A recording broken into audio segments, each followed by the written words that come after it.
the engine parameters, the RPM, both RPM indicators on the left engine went down to zero, the oil pressure went to zero, and the engine vibration, which is measured, there's an indication in the cockpit for engine vibration, it increased significantly on the left engine.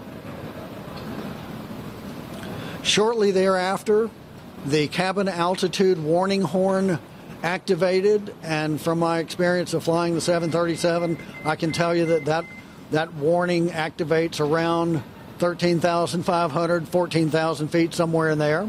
So shortly after the engine indications went down and the vibration increased, that's when the cabin altitude warning horn started making noise, indicating that the cabin altitude was going through 13,000, through about 14,000 feet.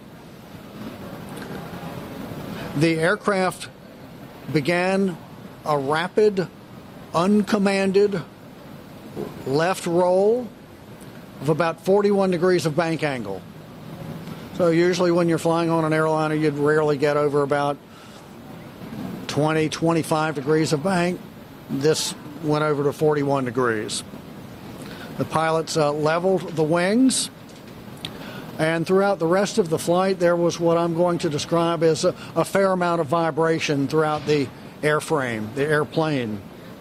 As I mentioned last evening, the flight crew elected to land with flaps 5 as opposed to the normal setting of flaps 30 or flaps 40.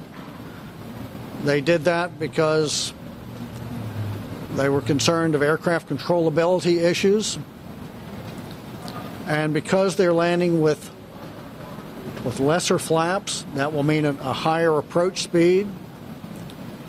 The speed at touchdown was right at about 165 knots, and that converts to 190 miles per hour. Now, to put that in perspective, again, I'm just going back to my days of flying 737s, so the speed at touchdown varies according to the weight of the aircraft.